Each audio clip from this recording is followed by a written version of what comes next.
The void between stars had never seemed so vast, yet so crowded. Commander Kellex of the Vardathi Exploration Fleet stared at the scanning displays aboard the Deep Space Survey vessel Celestial Reach, his three primary eyes blinking in a sequence that betrayed his growing unease. For 200 cycles, the Vardathi had mapped this sector of the galaxy, cataloging primitive civilizations and desolate worlds. They had encountered dozens of species in various stages of development, none more advanced than crude chemical propulsion and basic radio communications. But this was different. This was impossible. The scans had picked up something near the third planet of an unremarkable yellow star, a world the primitive inhabitants called Earth.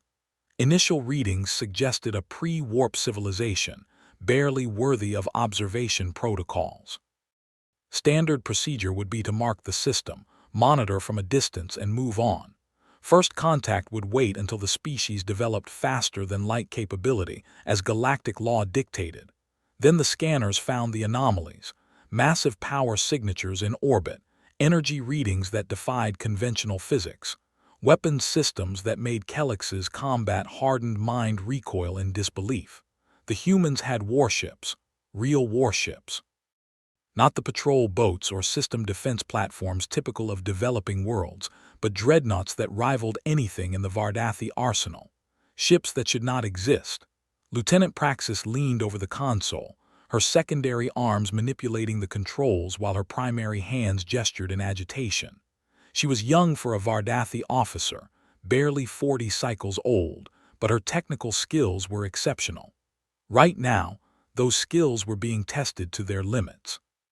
"The scans are wrong, Commander," she said, her voice carrying the melodic undertones of her caste. "They must be. These readings suggest reactor outputs exceeding our flagship specifications. The humans should not have fusion technology, let alone whatever is powering those vessels." Kellex's mandibles clicked in thought. He had commanded survey vessels for 70 cycles, had first contact with 18 different species, and never once had his instruments failed him.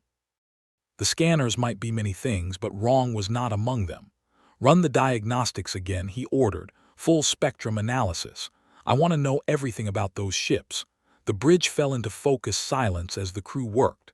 The Celestial Reach held position at the edge of the system, her stealth systems engaged, her presence masked by the electromagnetic noise of a nearby gas giant. Standard reconnaissance protocol. Observe, record, do not interfere. The prime directive of galactic exploration was absolute, but with each passing moment, Kellex felt that directive becoming more complicated. The data streaming across his displays painted a picture that challenged everything the Vardathi thought they knew about human development. "Commander," Praxis said, her voice tight with controlled alarm, "the diagnostics are complete, all systems nominal. The readings are accurate." She transferred the data to the main display. The holographic projection materialized above the command deck, showing 3 massive vessels in high orbit above the planet. Each was over 2 kilometers in length, bristling with weapon emplacements and armored to withstand punishment that would vaporize lesser craft. But it was not the size or the weapons that made Kellex's blood run cold. It was the energy signatures.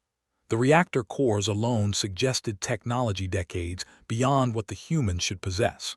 The weapon systems defied categorization. And the shielding, by all the stars in the void, the shielding registered as multi-layered gravitational distortion fields that even the Vardathi had only theorized about. Science Officer Tavrin approached from his station, his elongated frame moving with the careful grace of someone accustomed to low-gravity environments. He was one of the oldest members of the crew, nearly 200 cycles, and his expertise in xenotechnology was unmatched. "This should not be possible," he said without preamble. "According to our databases, Earth achieved nuclear fission approximately 80 of their years ago. They should be decades away from even the most basic fusion reactors. These vessels suggest a leap in technological development that violates every model we have of species advancement." Kellex studied the display, his tactical mind racing through possibilities. Could they have had outside assistance? Another species intervening in violation of contact protocols? Tavrin shook his head. No signs of foreign technology. The construction methods, the design philosophy, even the energy signatures are distinctly human, crude in some ways, elegant in others, but unmistakably their own work. Then they developed this themselves, Praxis said, her tone mixing disbelief with something approaching awe. In less than a single Vardathi generation, they went from splitting atoms to building dreadnoughts that rival our best warships. The implications hung in the air like a physical weight. The Vardathi had taken millennia to reach their current level of technology. Most species did. It was the natural order of things. Civilizations grew slowly, carefully, building upon generations of accumulated knowledge. But the humans, these unpredictable primates from a backwater world, had somehow compressed centuries of development into decades. It was terrifying. It was fascinating. And it changed everything. Commander, the tactical officer, called out, "We are detecting additional contacts." Smaller vessels, but numerous. Hundreds of them throughout the system. Kellex gestured for the display to update. The hologram shifted, revealing a tapestry of human activity that spread across their star system like a web, mining stations around asteroids, research outposts on the moons of their gas giants, patrol craft moving in coordinated patterns that spoke of sophisticated command and control systems, and everywhere those inexplicable power signatures. Not just on the warships, but integrated into their infrastructure. Fusion reactors on their stations, advanced propulsion systems on their cargo vessels, energy weapons on craft that should be mounting simple ballistic armaments. They have militarized their entire system, the tactical officer reported. Every approach vector is covered. Every major orbital body has defensive installations. This is not a developing civilization preparing for space exploration. This is a fortress preparing for war. But war with whom? Praxis asked.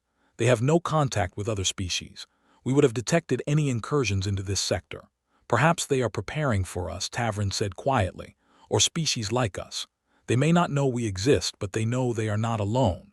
Any species that develops radio astronomy eventually realizes the galaxy is vast and likely populated. The question is whether they prepare for peaceful contact or hostile invasion. Kellex considered this. It made a certain cold logic. If you did not know who your neighbors were, if you could not be certain of their intentions, perhaps the prudent course was to be ready for anything.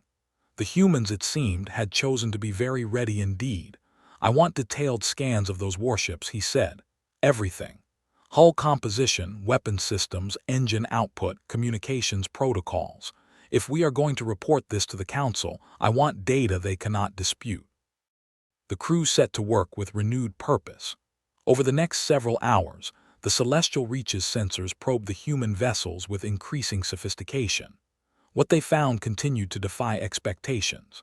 The largest of the three dreadnoughts, designated Contact Alpha by the Vardathi crew, measured exactly 2,340 meters from bow to stern.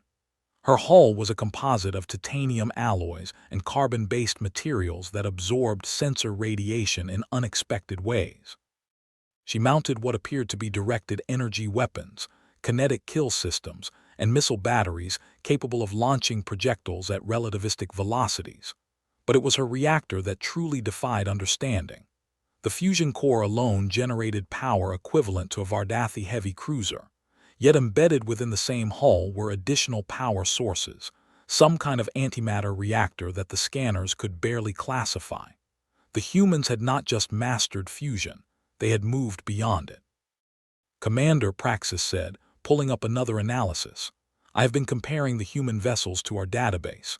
Their design philosophy is completely different from ours or any other species we have encountered. Where we prioritize redundancy and safety margins, they prioritize raw output and efficiency. Their reactors run hotter, their weapons draw more power, their shields operate at higher frequencies. It is as if they designed everything to exceed maximum recommended parameters." "They are pushing the boundaries of what is possible," Tavrin added. "Every system operates at the edge of failure. In Vardathi design terms, these ships should tear themselves apart under normal operations. Yet they do not," Kellex observed, "which means either the humans understand materials science and engineering at a level that surpasses ours, or they accept risks we would never tolerate. Probably both, Tavern said dryly. A thought occurred to Kellex. Could we access their communications? Learn more about their intentions. Praxis worked her console. Their encryption is sophisticated but not beyond our capabilities. The main issue is language. We have some understanding of human languages from radio intercepts, but military communications likely use specialized terminology and codes. Do what you can, Kellex said. Even fragments might give us insight. Over the next hour, Praxis and her team worked to crack the human communication protocols. What they found was a mixture of the mundane and the alarming. Routine patrol reports, supply requisitions, training schedules, the normal operation of a military force maintaining readiness. But interspersed with the routine were references that made Kellex's tactical instincts flare. Mentions of contingency plans, defensive scenarios, training exercises that simulated combat against unknown hostile forces. The humans were not just maintaining their military, they were actively preparing for conflict with an enemy they had never met. And then Praxis found the conversation that changed everything. "Commander, you need to hear this," she said, her voice carrying an edge of urgency. "It is a communication between Contact Alpha and what appears to be their planetary command. Audio only, but the translation matrix is giving me reliable results." She played the recording. A male human voice, deep and measured, speaking with the calm authority of someone accustomed to command. "This is Captain Gregory Kane of the UENS Defiant to Fleet Command. Monthly readiness report. All systems nominal, crew at full complement. We remain on station at high anchor, maintaining defensive posture. No unusual contacts this period." A different voice responded, female, equally professional. "Acknowledged, Defiant. Your reports continue to show exemplary readiness. Any concerns regarding the extended deployment?" "Negative, Command. The crew understands the mission. We are the shield. If first contact comes, hostile or otherwise, we will be ready." There was a pause before the female voice continued. "Captain Kane, off the record, do you ever wonder if we are being paranoid, building all this for an enemy that might never come?" Kane's response was immediate and firm. "Admiral, hope for the best but prepare for the worst. That is not paranoia. That is prudence. We have sent radio signals into space for over a century. Someone out there has heard us. When they come, I would rather they find us ready than vulnerable." The recording ended. Kellex sat back in his command chair, processing what he had heard. The humans knew. Not that the Vardathi were watching, but that someone eventually would be. They had looked at the vast emptiness of space and concluded, logically and reasonably, that they were not alone, and they had built their defenses accordingly. Spoke to a mindset that was both admirable and concerning. The humans were prepared, perhaps too prepared. "Commander," the tactical officer called out, "we have a problem. One of the human patrol craft has altered course. It is moving in our direction." Kellex's attention snapped to the display. A small human vessel, probably a Corvette-class ship, was indeed breaking formation and accelerating toward their position. But they were still cloaked. The humans should not be able to detect them. "How close?" he asked. "Current trajectory will bring it within 200,000 kilometers in approximately 20 minutes. It is moving fast, Commander. Acceleration profile suggests high-efficiency ion drive. Are we certain it is heading for us specifically?" The tactical officer ran calculations. "Probability exceeds 90%, Commander. Either this is an extraordinary coincidence or they know we are here." "Impossible," Tavern said. "Our stealth systems are state-of-the-art. We are practically invisible to anything short of dedicated tactical sensors at close range. Yet here we are," Kellex said grimly. "Praxis, can we intercept their communications? I want to know what they know." Praxis worked frantically. After a tense minute, she had something. "It is heavily encrypted, Commander. Breaking it will take time. Time we do not have," Kellex said. "Best guess, Lieutenant. Are they aware of us?" She studied her instruments. The transmission patterns suggest active sensor sweeps, very sophisticated ones. They are looking for something, and their search grid is centered on our position. "Then they have detected us," Kellex said. "The question is how. Tactical, give me our options." The tactical officer displayed several scenarios. "We can retreat deeper into the system, try to lose them in the gas giant's radiation belt. We can attempt to outrun them, though their acceleration curve is impressive. Or we can hold position and see what they do. Running would be interpreted as hostile, Tavern said, as would aggressive maneuvering. If we want to establish peaceful intent, we should hold position and prepare to make contact. Kellex weighed his options. The prime directive was clear. Do not initiate first contact until a species achieved warp capability. But the directive also assumed that the surveying ship remained undetected. If the humans had found them and evidence suggested they had, then the situation had changed. All stop, he ordered. Maintain stealth systems but reduce power to our engines. Defensive posture only. And prepare a first contact package. If they approach within communications range, we will hail them.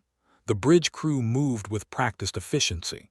The Celestial Reach's engines powered down to minimal levels. Weapon systems remained offline. They would not be the ones to escalate this situation. The human corvette continued its approach. Kellex watched on the tactical display as it closed the distance with unnerving precision. 15 minutes, 10, 5.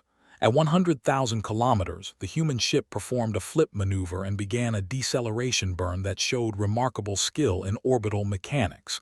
They were matching velocity with something they could not see, using only sensor data and calculations.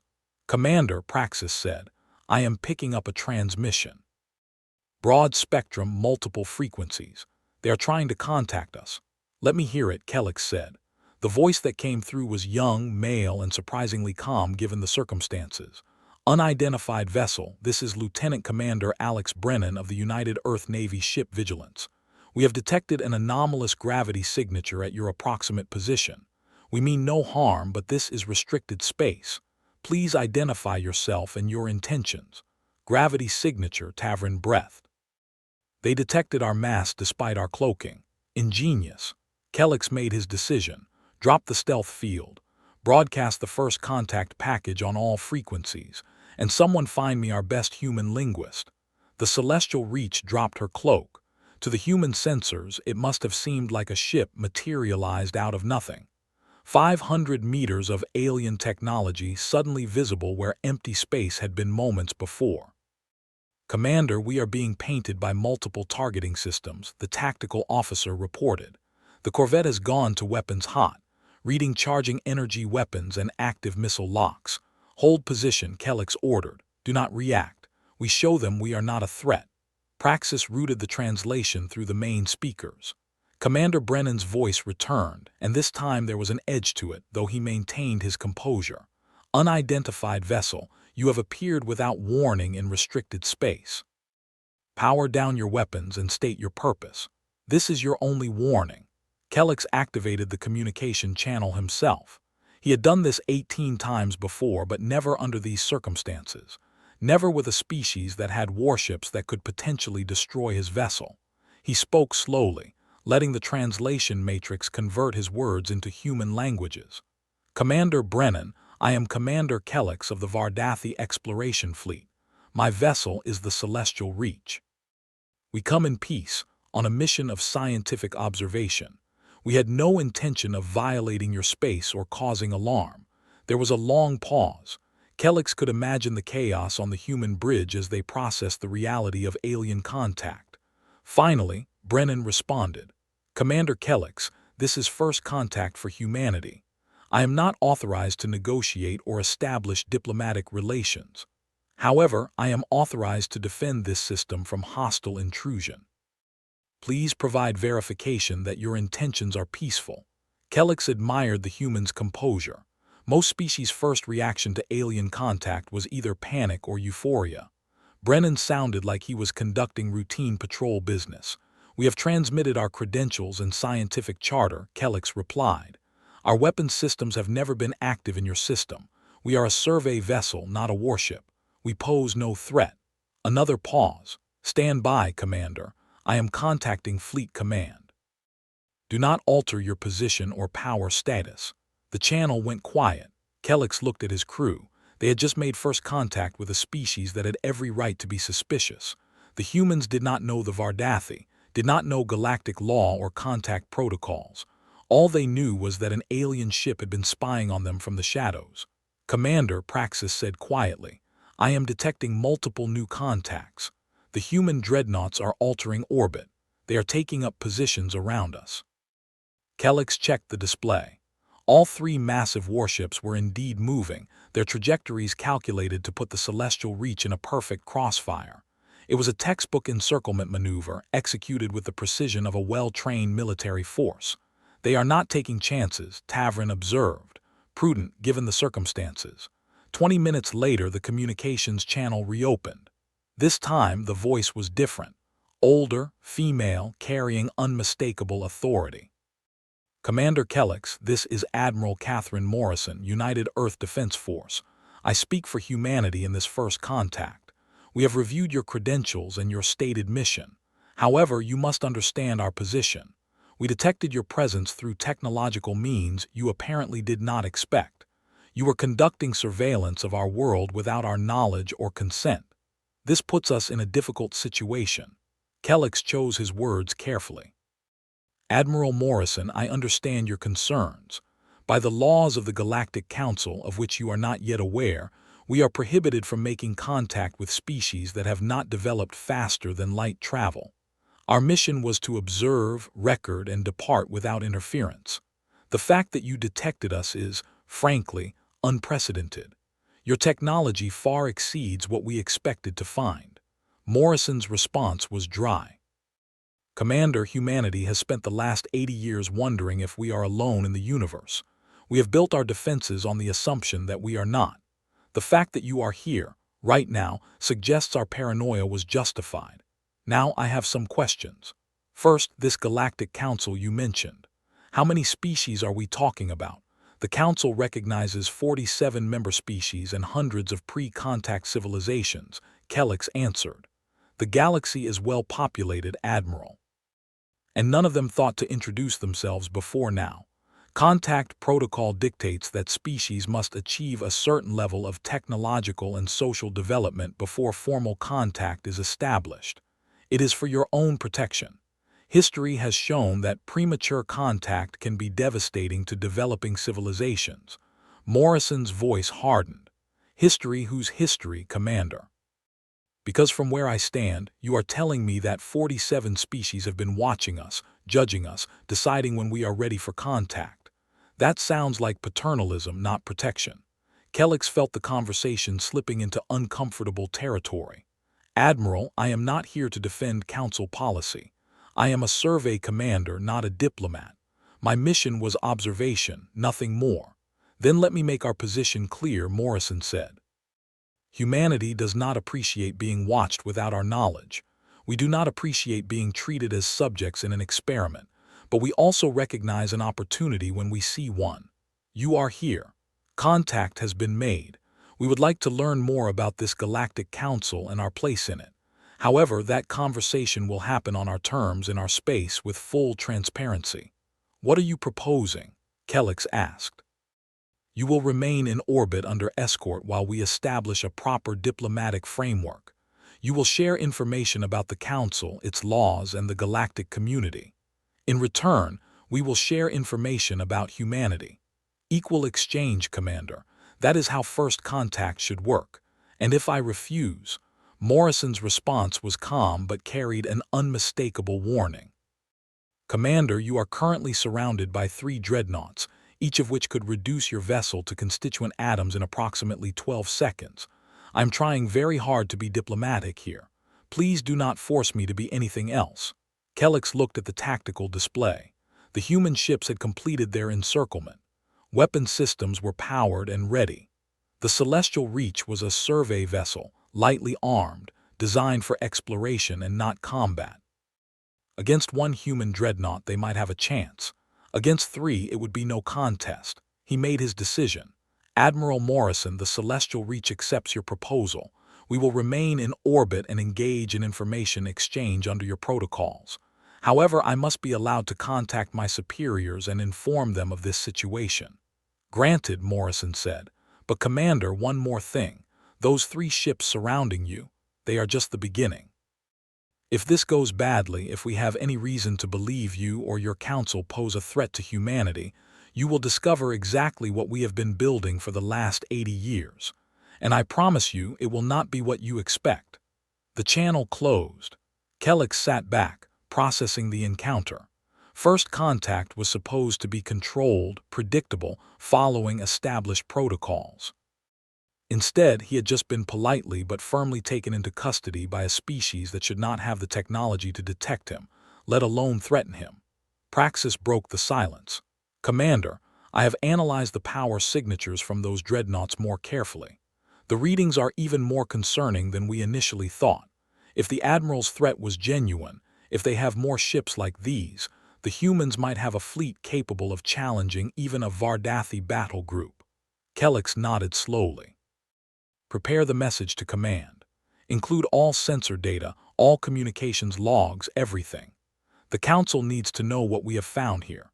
This is not a primitive civilization waiting to be uplifted. This is a species that has armed itself for a war it did not know was coming. And now that they know we exist, everything changes." Over the next several hours, the Celestial Reach and her crew began the delicate process of first contact under the most unusual circumstances imaginable. Human shuttles arrived, carrying diplomats and scientists eager to learn about the galaxy beyond their star system. Kellic and his crew shared what they could, answering questions about the Council, about galactic law, about the hundreds of civilizations that populated the stars. In return, the humans revealed the truth behind their rapid technological development. It was not outside assistance or some miraculous breakthrough. It was something far more human, fear and determination combined with an almost reckless willingness to push boundaries that other species respected.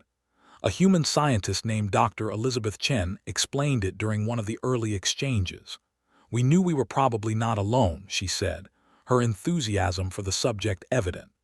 "Every radio telescope, every deep space probe, they all suggested a universe that could support life. So we asked ourselves a question. If we are not alone, are our neighbors friendly? And if they are not, are we ready?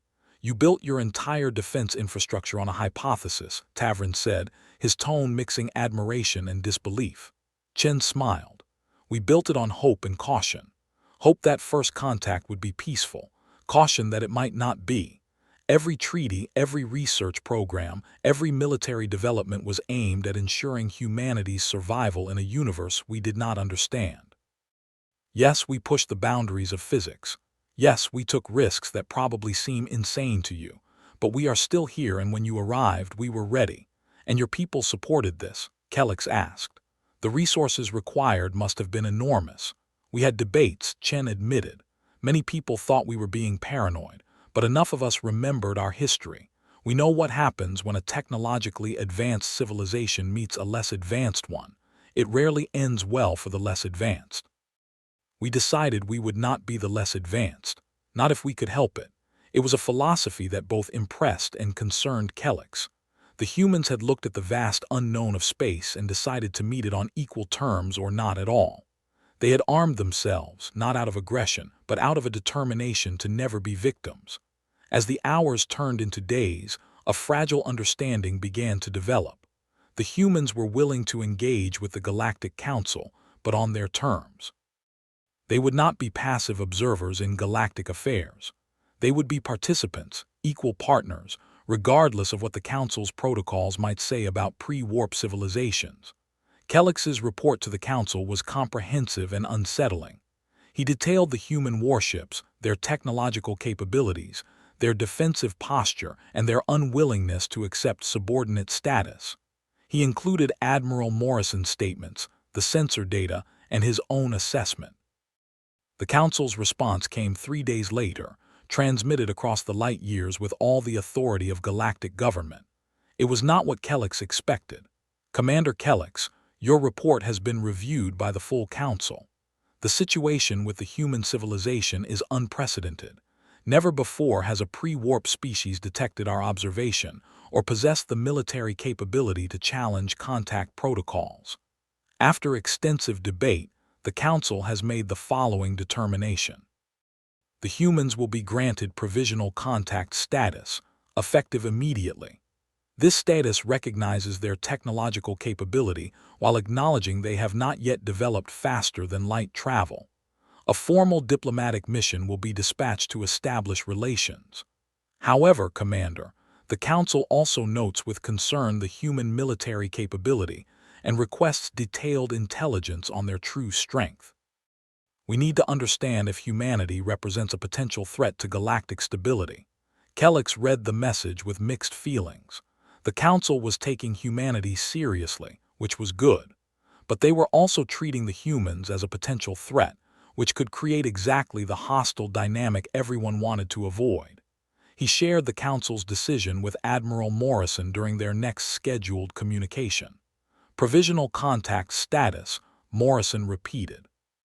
That sounds suspiciously like a trial period. It is a compromise, Kellex explained. The Council is acknowledging your capability while maintaining their protocols. A diplomatic mission will arrive to establish formal relations. And the intelligence request, Morrison asked. You think we did not notice that part? Kellex hesitated. The Council is concerned, Admiral. Your military capability is far beyond what any pre-warp species should possess. They want to understand if humanity poses a threat. Morrison's laugh was cold. Commander, let me be very clear. Humanity built our defenses to protect ourselves, not to threaten others, but we will not disarm to make your Council comfortable. If they want to assess our strength, they can ask. We will decide what to share. But if they try to demand or pressure us, they will discover that humanity did not build these ships for show. Kellex nodded slowly. I will relay that message, Admiral. For what it is worth, I believe you. I have seen enough to know that humanity is not an aggressive species, but you are a capable one, and that makes the Council nervous. Good, Morrison said simply. Nervous neighbors are cautious neighbors, and cautious neighbors are less likely to do something stupid.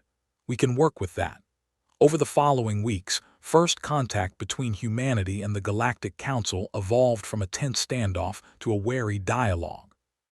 The humans shared some information about their military capability, enough to establish credibility without revealing everything.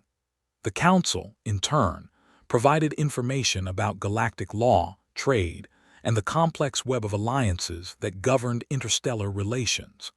Kellex watched it all unfold from his position aboard the Celestial Reach, still under escort but now treated more as an honored guest than a detainee. He had countless conversations with human scientists, military officers, and diplomats. Each one reinforced his initial assessment. Humanity was not like other species. They did not follow expected patterns of development. They did not accept limits simply because they had always existed. They looked at challenges and asked not if something could be done, but how to do it. It made them unpredictable, sometimes reckless, but also innovative in ways the older galactic species had forgotten. One evening, ship time, Kellex found himself in conversation with Captain Kane of the Defiant. The human commander had come aboard the Celestial Reach for a tour, part of the ongoing cultural exchange.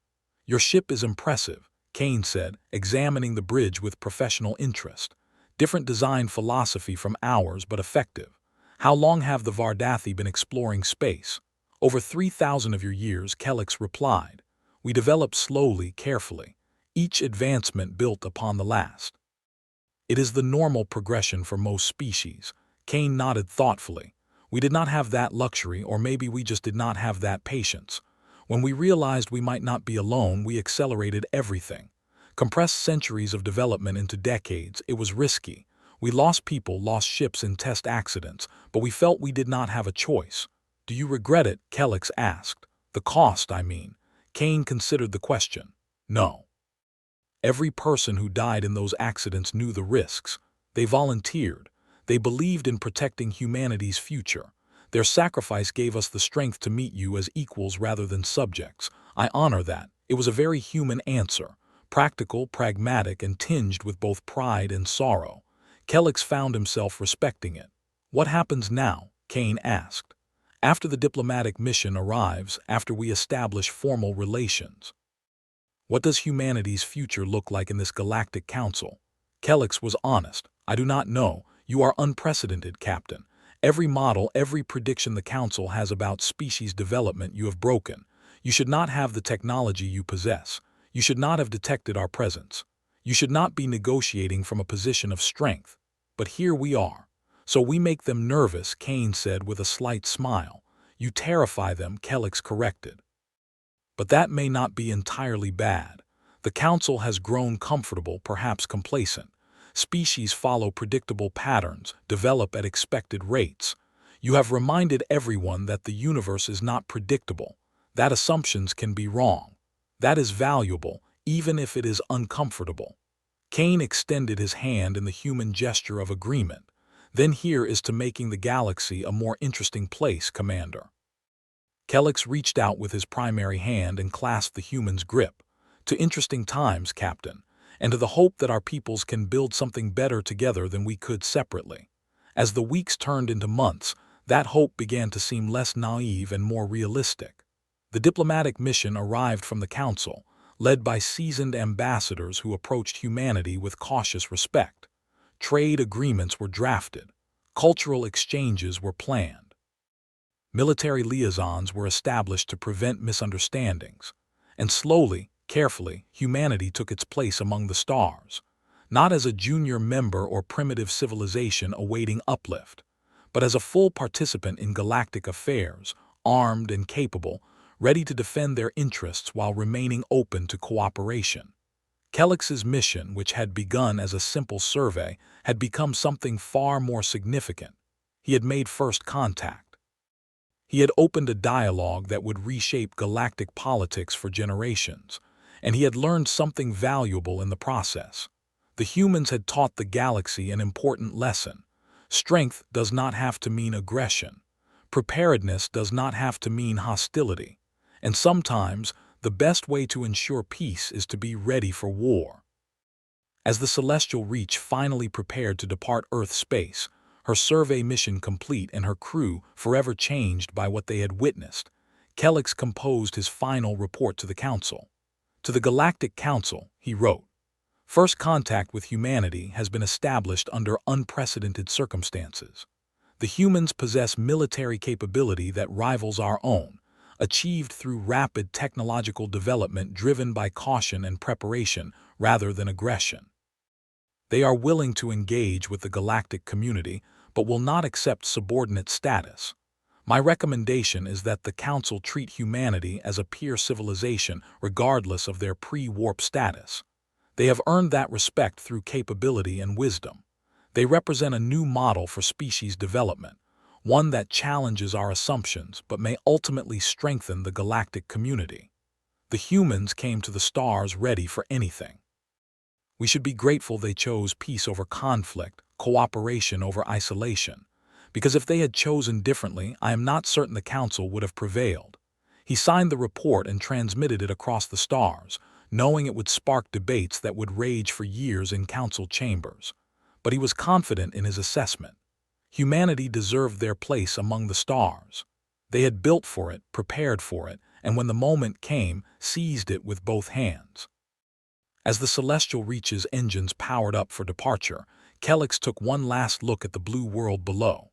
Somewhere down there, humans were going about their lives, most of them still unaware that first contact had been made, that their species had taken its first real steps onto the galactic stage. They would learn soon enough. And when they did, they would do what humans always did. They would adapt, they would overcome, and they would make their mark on the galaxy in ways no one could predict. Kellex smiled, his mandibles clicking in amusement. The galaxy had no idea what was coming, but he suspected it was going to be fascinating to watch. "Navigate us out, Lieutenant," he ordered. "Set course for the Vardathi homeworld. We have much to report." The Celestial Reach turned gracefully, her engines flaring as she accelerated away from Earth. Behind her, 3 human dreadnoughts maintained their watch, silent sentinels guarding their world. They would remain vigilant as they had for decades. Because the humans understood something that many galactic species had forgotten: hope for the best, but always, always prepare for the worst. And if the worst came, humanity would be ready. Their scanners had proven that beyond any doubt.